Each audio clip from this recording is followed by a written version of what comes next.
One Question is brought to you by Turnkey Search, a top industry search firm since 1996.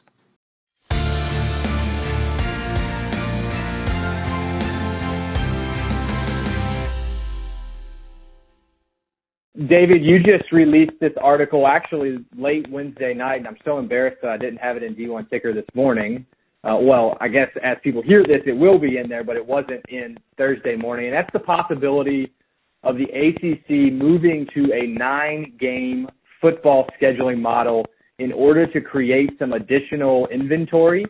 And you think that's to continue, expand, extend the deal with ESPN. But kind of start at square one with me here, and let's go through why this is such a significant development.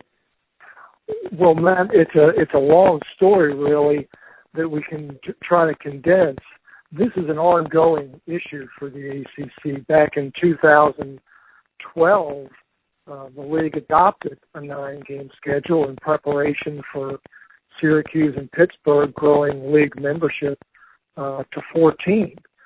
But then with the advent of the Notre Dame scheduling arrangement and schools such as Clemson being very wedded to playing 7 home games and just wanting more flexibility with non-conference scheduling, before even playing a 9-game conference schedule, they rolled it back to 8, and that decision was reaffirmed by a narrow 8-6 margin in the spring of 2014. But now the issue is back on the table as the ACC and ESPN talk about their future partnership and what forms that may indeed entail.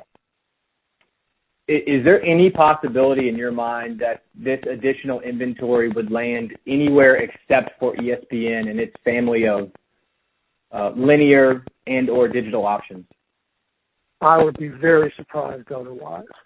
I just think that ESPN and the ACC have a long history that ACC officials seem very satisfied and secure with, and for them to go in a different direction, really veer in a different direction, would surprise me.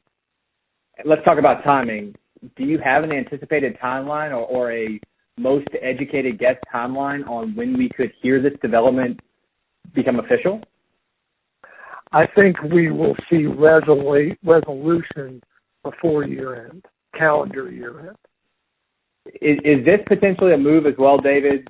You know, we've heard some scuttlebutt about ESPN owing the league additional monies at a future date here coming up. If no network goes into place, could this be a concession in any capacity for the league to say, we're staying with you, but we'll give you more inventory, and this is how we're going to do it? Yeah, I think so. And I think ESPN, this is something that the network would like.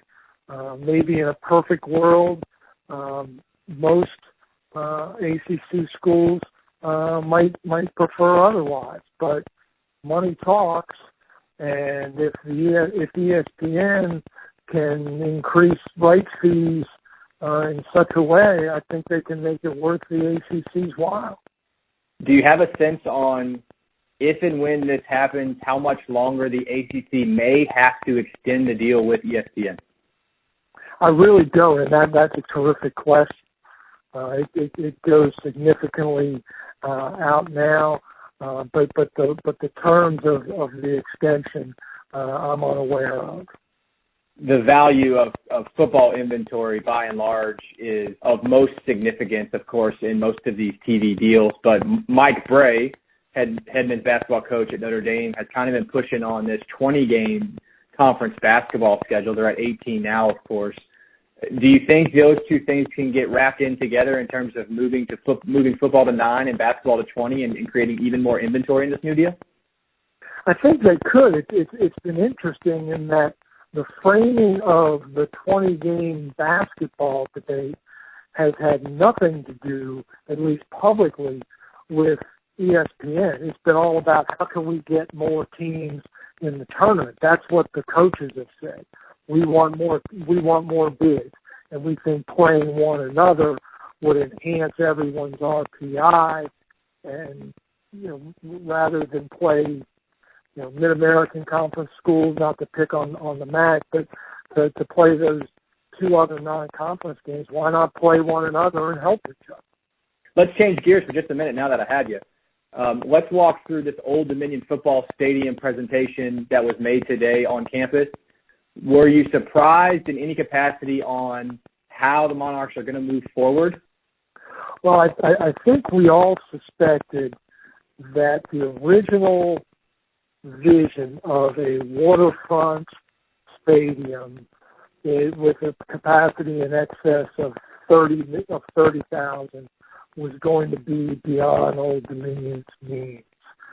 And as the study came back, that price tag was going to be a minimum of $160 million and was going to require an increase in student fees. And politically, that was a non-starter. So what the school has settled on is a much more modest $55 million rebuild of Ballard Stadium / Foreman Field. They're calling it a Foreman Field rebirth.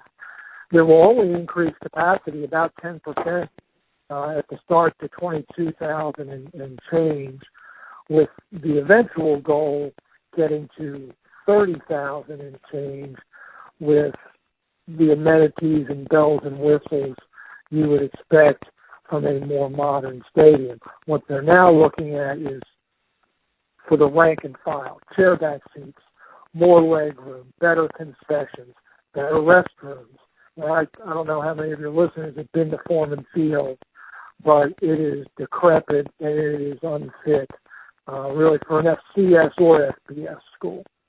In the perspective and the dialogue that's happened about the football stadium over the course of the last couple of years, in your opinion, was that change of how much student fees can be used to fund athletics, did that change the narrative about how they could do or what they could do with the stadium? No, I think it was very consequential. Just clearly, if they were going to do this big picture on the waterfront stadium, as much as they thought they could lean on fundraising and enhanced revenue, they were also going to have to lean on the students, and that just became untenable. We've seen reports from a couple of different Conference USA ADs here in the last couple of days on how the reduced conference TV money will impact their departments. What's your sense of how that's going to impact ODU?